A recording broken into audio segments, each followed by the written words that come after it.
If we could sum up all the Ian-isms, what would you say?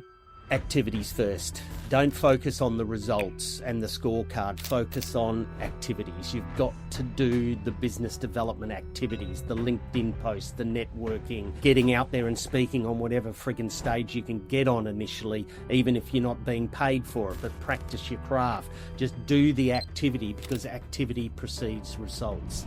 What is the difference between an educator from stage and a great speaker? A great speaker is giving you one or two messages and there's an inspiring story around it usually, and people are moved and inspired. An educator expands people's epistemology. Your epistemology is the sum total of your knowledge, skills and experiences to date, and it's the study of what you know about what you know. So expanding your knowledge. So when you're an educator, you're not only teaching, but you're also drawing out of the audience, because we've all sat on the end of keynotes who've got great content, but their delivery's lousy and you're struggling to stay awake. So that actually breaks my heart. That's why I started this thing. Watching brilliant people deliver badly. And it literally breaks my heart, because brilliance should be allowed to shine beautifully. And how do you take people? How do you move them? How do you keep them engaged? That's what drives me.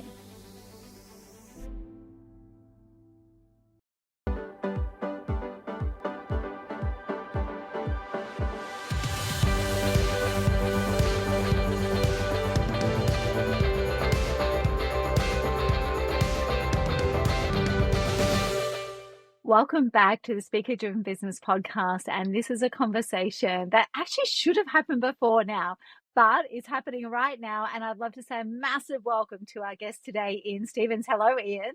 Hello, Jacqueline. Great to be on the podcast. Yeah. So instead of just being in your ears, I'm in your face right now. So, Ian, I'd love to know, I know where you are. In fact, you live in a beautiful part of the world, not very far from where I live. But for everyone listening along, where in the world are you right now? I'm in my home office facilitation studio at Buderim on the Sunshine Coast, and I have one of those gorgeous weeks where I haven't had to get on a plane. It's just so nice when that happens, yeah. Facilitating and speaking in Brisbane, so I did have a bit of a drive, but then, some online webinars, some one-on-one coaching, but just hanging around home this week, which I love it when I don't have to get on a plane. Yeah, it's so interesting, is that when we start, whatever career it is, because I remember actually being a consultant, start going, it's going to be so good to be traveling all the time and doing all the things. And then like 15, 20 years in, sometimes 5, you're kind of like, flying's kind of overrated. And we all had to build that muscle again after COVID, didn't we? Yeah, we did. And this is my 27th year. And before COVID, it was like I was away 180 nights a year speaking and or training. And now it's about 90. And that's great. It was a deliberate strategy. Even 3 years before COVID hit, we had a strategy written on a piece of paper, which was less of Ian in the air and more of Ian on the air. And we deliberately, we'd set up 9 e-learning programs at everything I teach, and 138 lots of 7-minute videos we filmed in a green room studio.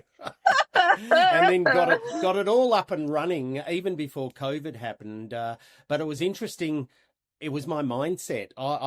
Ego. I was thinking I'm more effective in the room rather than via an e-learning platform. And of course, so I hadn't sold it. But when COVID hit, suddenly the resistance to online e-learning programs went through the floor.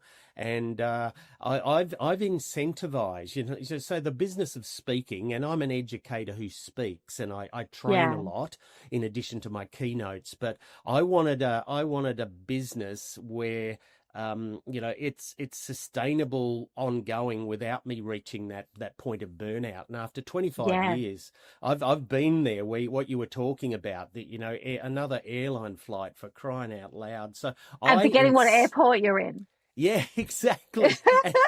and which hotel you're in and which room number, But now it's great because I incentivize my clients that I can come and do a 2-day training workshop for you, fly in, fly out, but you'll get better results if I just come and do a 1-day launch at the start or a 1-day implementation workshop at the end, and get your people doing the 3-month e-learning drip-fed program, and I'll do monthly webinars with them. And suddenly I'm an extension of the team for 3 months. and the Which is also learnings. more impactful. Absolutely. Spaced repetition. They're putting a few things into practice, and they're coming back and we're debriefing how that's gone. You know this with your Speak More Collective. You're going deep over a long period of time with your clients, and it works so much more effectively. And I get to sleep in my own bed more often. I know, and sometimes even sleep in. How about that? So yeah. I do love all of this too, because actually, and this is something I don't disclose very often. So when COVID came along and we were all at ground zero, we were all together in Adelaide, and as we went into lockdown, but my business had just started to take off in the US at that stage, which was, flying over every 5 or 6 weeks and actually physically delivering. And we'd crossed some really major goals and thresholds just in that 2 to 3 months before March 2020. And so then to have within 3 weeks of that hitting, to have the business flatline, like literally nothing and no revenue, I actually went, this isn't for me, because same as you, I can't train people how to speak if I'm not in the room with them, right? I can't teach people how to pitch and position if I'm not in the room with them. I have to do live workshops. And so I just went, and I had people around me, stakeholders, all going, just take it online. I was like, nope. I was literally, nope. And then it was actually the Australian Institute of Sport, because I worked with a gold medal Olympic alumni. And they said, while we've actually got all the athletes at home for once, we'd love to ramp up the training. And I was like, on one hand, I was like, it's not going to work. On the other hand, I was like, the AIS, and I don't want to lose this agreement that I've got with them. Yeah. I was going to have to suck it up and do it. And then what blew me away was, in some ways, and you don't get that belly to belly connection, but in so many ways we were getting just as strong outcomes. And I had to shift my thinking rapidly. Yep. Yeah. And did you find that the same thing, or was that shift? Absolutely. It was a mindset shift. Yeah, Karina actually challenged me. Well, we've had our online programs up and running for 2 years, but you've never pushed them or made them work. What's the limiting belief going on that you need to get over before we can accelerate our online practice? So, yeah. So there's two things there. Don't share a lot of your NLP software with your partner, because she'll hold the mirror up every now and then. I had to do a belief rewire on my own thinking. But I would say to anyone who's serious about speaking as a profession, and you're working with lots of emerging speakers, it's that was a surreal day in Adelaide, when the 19th I just got of goosebumps March, again. Yeah, there's 150 professional speakers in the one place, and the PM's announcing that next Wednesday the country is shutting down, and for the next 24 hours, people's phones are just pinging with cancelled, postponed, cancelled. And I say to speakers, when they say, what's the biggest lesson you've learned, is that keynote speaking is not the only arrow in my quiver. Because we saw people that only were keynoters. To join the community of speakers. I'm really excited to be part of this big community.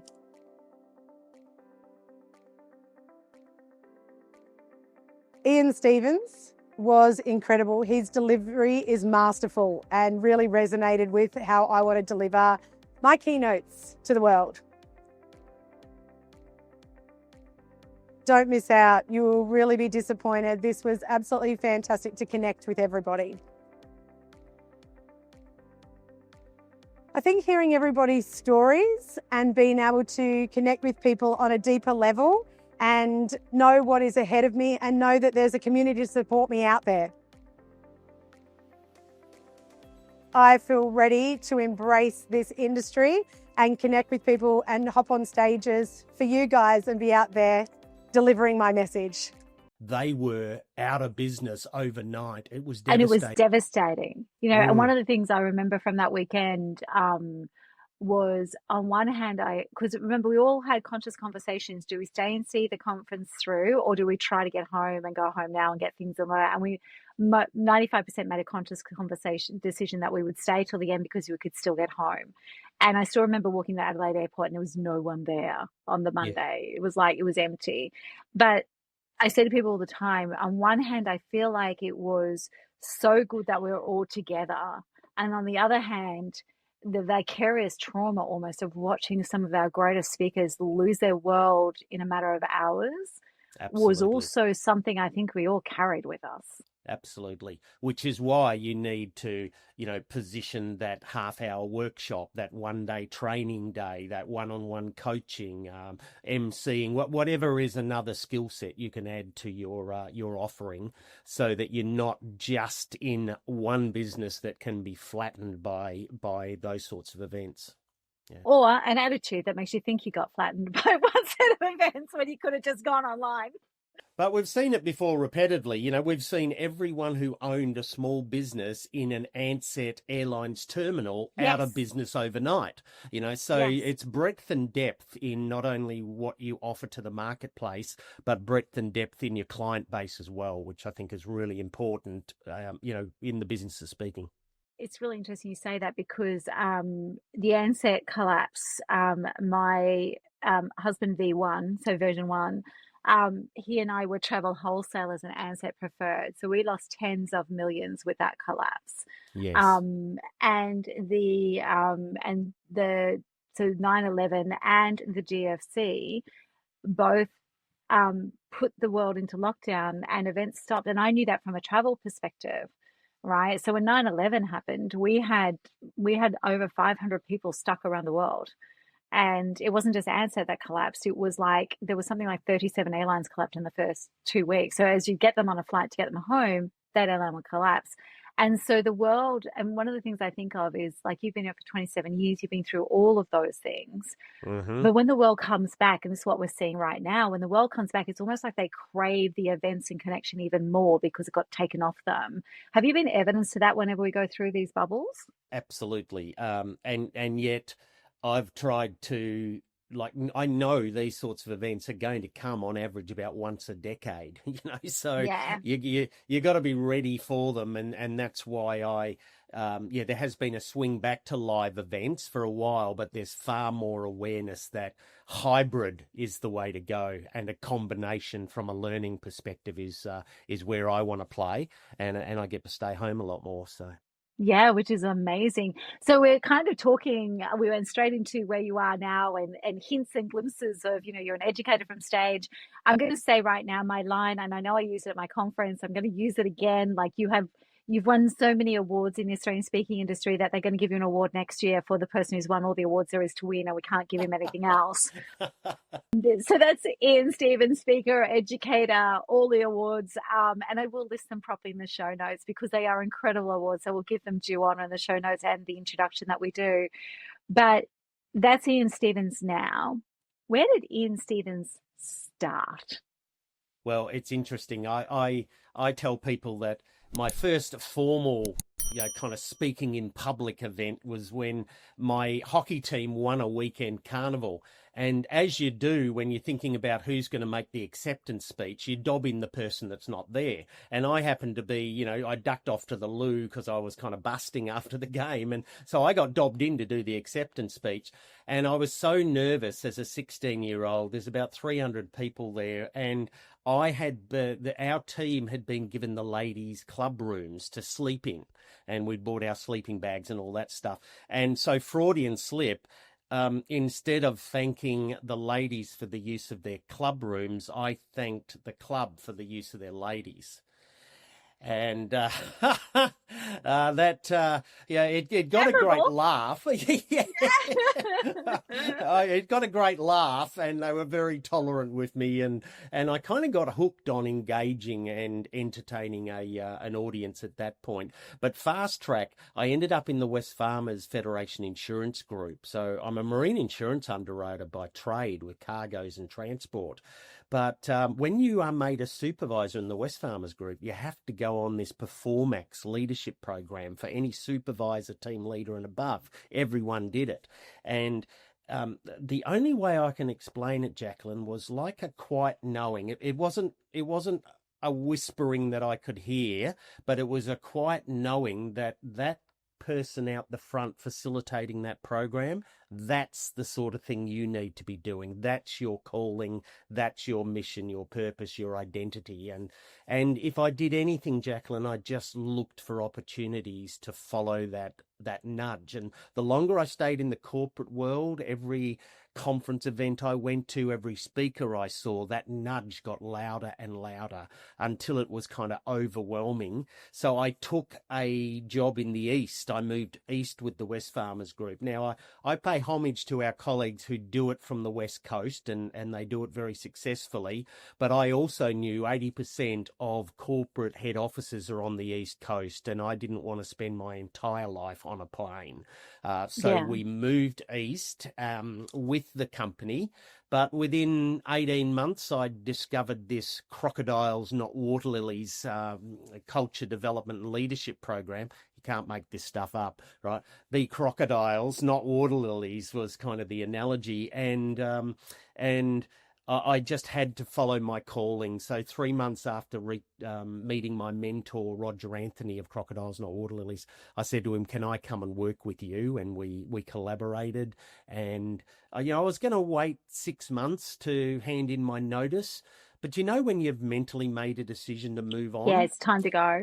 I see it all the time. Yeah, so I made the leap and I jumped straight out. And I tell people within 6 months, I was facilitating the odd workshop. And I say odd because they were really odd. I didn't know what I was doing, right? But yeah, they're always, when you start, like someone actually asked me the other day for my first ever Keynote script, my first FSD, we called the first shitty draft.